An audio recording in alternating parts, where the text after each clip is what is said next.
Hello B lovers, welcome to my channel. जो कोई भी मेरे चैनल पर नए हैं, जाते टाइम मेरे चैनल को सब्सक्राइब जरूर करके जाइए और वीडियो पसंद आते हैं तो वीडियो पर लाइक कमेंट करके वीडियो को शेयर जरूर कीजिए और जितने भी बैकग्राउंड नॉइस है उसे प्लीज इग्नोर कीजिए।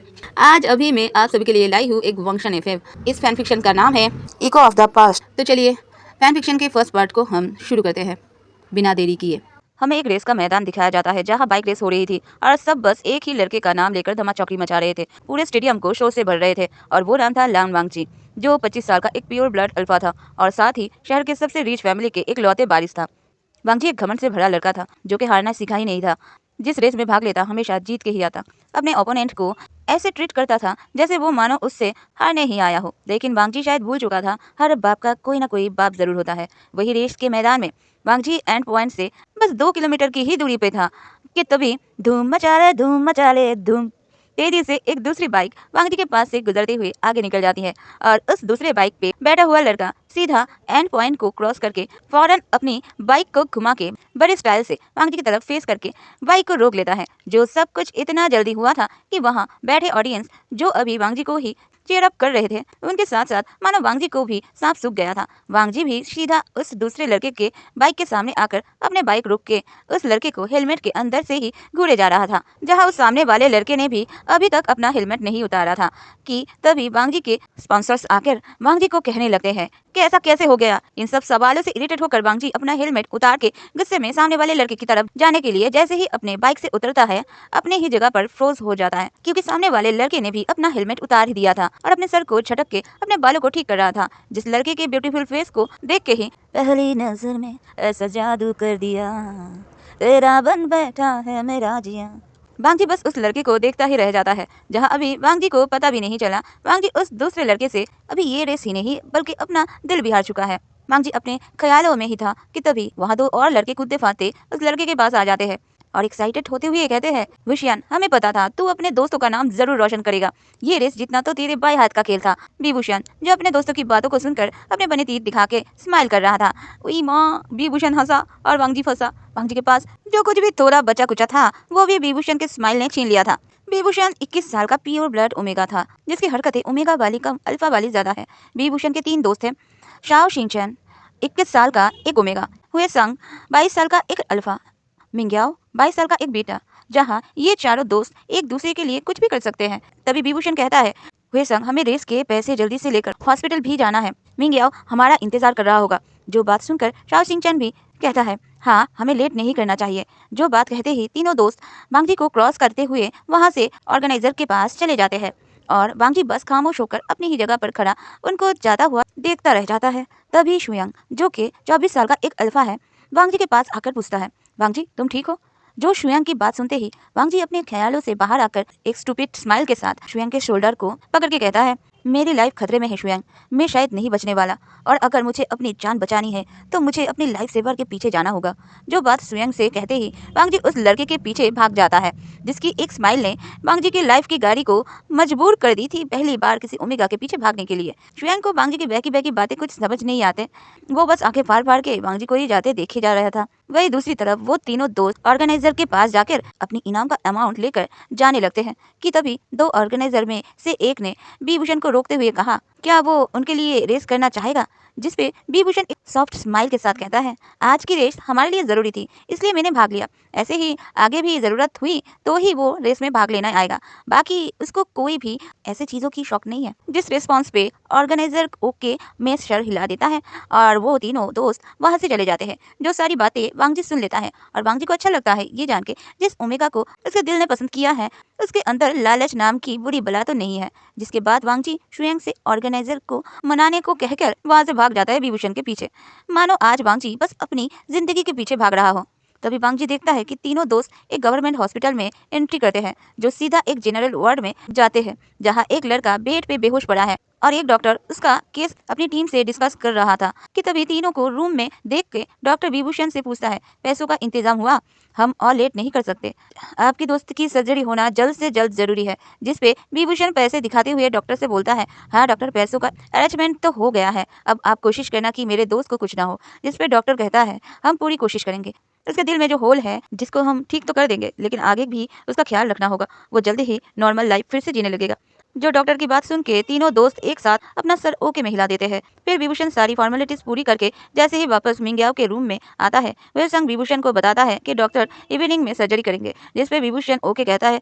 तभी शिनचैन विभूषण को गले लगा के कहता है, शियान, तुमने अपने दोस्त के लिए आज कितना बड़ा काम किया है, तुमने कितनी तकलीफ उठाई है जहाँ तुमको ये सब करने की जरूरत नहीं थी। जिसका जवाब अपना हक ब्रेक करते हुए शियान देता है, शिनचैन, मेरी लाइफ में तुम तीनों सच्चे दोस्त के अलावा है ही क्या? मैं तुम तीनों के लिए कुछ भी कर सकता हूँ। मैंने अगर अपनी लाइफ में कुछ कमाया है तो तुम सबकी दोस्ती, जिन पे मुझे यकीन है कि मेरे इस दुनिया से चले जाने के बाद मुझे हमेशा अपनी यादों में जिंदा रखोगे। जो विभूषण की बात सुनते ही शिनचैन और हुएसंग दोनों एक साथ गुस्से में चीख पड़ते हैं और मिंग्याओ का हार्ट बीट मॉनिटर में जोर से बजने लगते हैं। मानो वो भी सब सुन रहा था लेकिन कुछ कह नहीं पा रहा था, जिसपे तीनों का ध्यान ही नहीं था और ना ही तीनों ने नोटिस किया था कि वहाँ कोई और भी था जो उन तीनों की बातों को सुन रहा था। तभी वांगजी, जिसने उनकी बातें सुन ली थी, अपने मन में कहता है, बुशियन, आज से तुम्हारी लाइफ में बस तुम्हारी ये 3 दोस्त ही नहीं बल्कि ये अल्फा लान वांगजी भी है, जो तुमको बहुत प्यार देगा और तुमको अकेला नहीं छोड़ेगा। जो बात अपने मन में कहते हुए वांगजी पिंक शेड का हो जाता है और उसके फेस पे एक छोटी सी स्माइल आ जाती है। जिसके बाद शाम को मिंग्याओ की सर्जरी होने लगती है कि तभी वुशन को एक कॉल आता है। जो कॉल काट होते ही वुशन अपने दोनों दोस्तों को कहता है कि उसको अभी इसी वक्त जाना होगा, घर में इमरजेंसी है। जो बात सुनते ही हुएसंग कहता है कि वुशन जाए, वो दोनों है यहाँ मिंग्याओ के पास। जिसकी बात सुन के वुशन अपने दोनों दोस्तों को हक करके वहां से चला जाता है, जिसके पीछे वांगजी भी इसको फॉलो करता हुआ जाता है, जिसने ऑलरेडी शुयांग को बता दिया था कि वो इसके पीछे जा रहा है और क्यों। जो बात जान के शुयांग खुश भी था और परेशान भी, क्योंकि वो जानता था वांगजी दिल का कितना सॉफ्ट इंसान है, तो कहीं कोई गलत इंसान उसका फायदा ना उठा ले। तभी वांगजी देखता है भूषण एक ऐसे एरिया की तरफ जा रहा है जहाँ लोअर मिडिल क्लास फैमिलीज रहती है और थोड़ी देर बाद ही भूषण एक छोटे से घर में इंटर कर जाता है। जिसको घर में इंटर करता देख के वांगजी कहता है, अच्छा तो तुम यहाँ रहते हो, कोई नहीं, अब मैं आ गया हूँ ना तुम्हारे लिए मेरे बनी, अब यहाँ से मेरे घर तक का सफर तुम जल्द ही तय कर लोगे। जो बात कहने के बाद वांगजी वहां से चला जाता है। जिसके वहां से जाने से ठीक 1 मिनट बाद भूषण उस घर से बाहर आकर वांगजी जहाँ पहले खड़ा था उस तरफ देख के कहता है, क्यों तुम मेरे पीछे हो, तुमको सिवाय दुख के और कुछ नहीं मिलेगा। जो बात कह के भूषण एक दूसरी तरफ चला जाता है। वही वांगजी सीधा मेंशन में आ जाता है, वो भी गुनगुनाते हुए। जो देख कैरमल ली वांगजी से पूछती है, क्या बात है, आज मेरा अजान बहुत खुश है, क्या बात है। जिसपे वांगजी, जिसका निक नेम लैंजन था, वो अपने मॉम को गोल गोल घुमाते हुए कहता है, mom I am in love, मुझे एक ओमेगा से प्यार हो गया है, वो बहुत ब्यूटीफुल है मॉम, आज मैं बहुत खुश हूँ।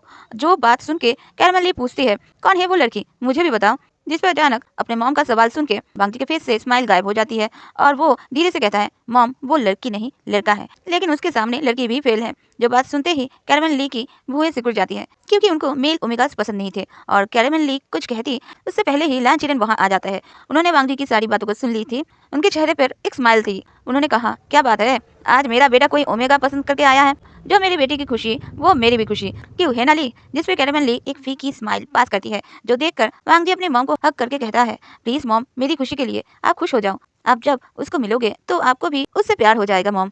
जहाँ लैंजन को खुश देख के कैरमल ली इस बार सच्ची में स्माइल करती है और कहती है, तुम्हारे लिए कुछ भी एक्सेप्ट कर सकती हूँ, लेकिन वो तुम्हारे लायक होना चाहिए। जिस पर वांगजी हैप्पीली अपने मॉम के गाल पे किस करके थैंक यू कहता है और अपने रूम में चला जाता है। जिसको खुश देख के कैरमल ली और चिरन दोनों स्माइल करते हैं। अब 3 दिन बाद हॉस्पिटल में मिंग्या को दिखाया जाता है, जो अब रिकवर हो रहा था और बस विभूषण के बारे में ही पूछे जा रहा था। लेकिन विभूषण था कि इन 3 दिनों में हॉस्पिटल आया ही नहीं था। बस सिंचन को एक बार कॉल करके कहा था कि वो किसी काम में बिजी है, इसलिए जब फ्री होगा तब आ जाएगा। लेकिन मिंग्या था कि वुशियान के लिए परेशान था, जिस बात से वांगजी भी परेशान था, जो रोज हॉस्पिटल आता था और बस वुशियान का इंतजार करके चला जाता था। वांगजी आज डिसाइड करता है कि वो वुशियान के घर जाकर उससे मिलेगा और अपने दिल की बात उससे कह देगा। जो बात सोच के वांगजी जैसे ही भूषण के घर के एरिया के करीब पहुंचता है तो देख पाता है 4 लोगों ने भूषण को घेरा हुआ था और वो चारों भूषण पे अटैक करने वाले थे। जो सब देख के वांगजी पैनिक हो जाता है और फौरन बिना सोचे समझे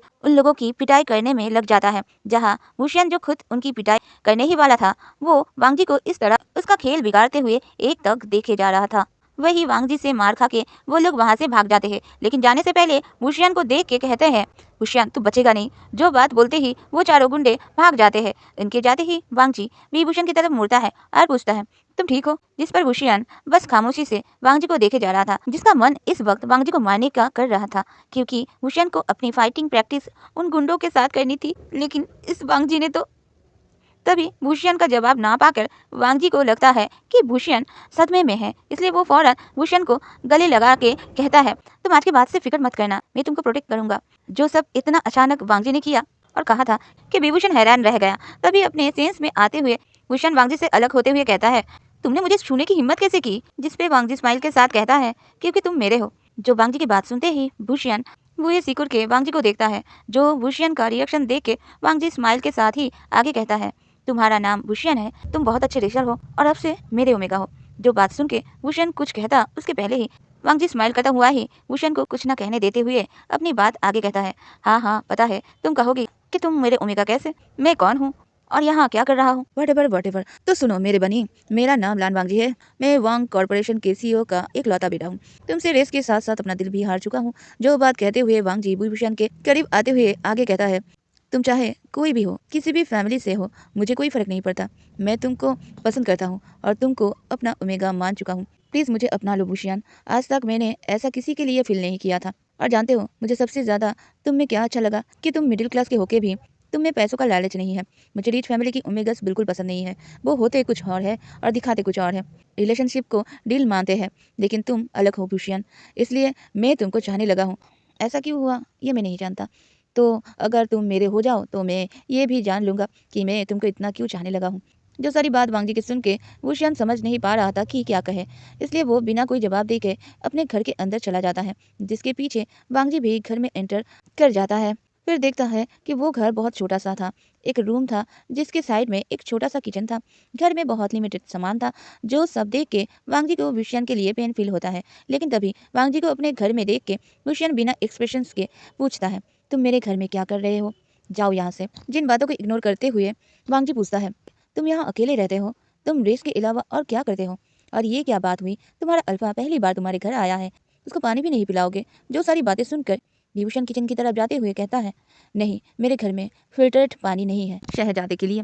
जो बात कह के भूषण खुद पानी पीकर आखिरी घूंट जैसे ही मुंह में भर के पीछे पलटता है, वांगजी को अपने पीछे खड़ा पाता है और वांगजी इस मौके का फायदा उठा के फौरन भूषण को अपनी तरफ करके उसको किस कर लेता है और भूषण के मुंह का भरा पानी पी लेता है। जिस अचानक खुद पे हुए अटैक से भूषण बड़ी बड़ी आंखें करके सुन खड़ा रह जाता है। तभी वांगजी अपना किस ब्रेक करके एक शरारती स्माइल के साथ अपने लिप्स पे हाथ फेरते हुए कहता है, इस तरह पानी पीना मुझे पसंद आया, थैंक यू मेरे बनी, हम फिर मिलेंगे। जो कह के वांगजी वहां से चला जाता है, लेकिन भूषण इतने सदमे में था कि कोई रिएक्शन नहीं दे पाता और वांगजी के जाते ही फील करता है कि अभी उसके साथ क्या हो चुका है। जो एहसास होते ही भूषण गुस्से में चीखते हुए वांगजी को गालियां देने लगता है और मन में सोचता है कि वो वांगजी को सबक सिखा कर ही रहेगा।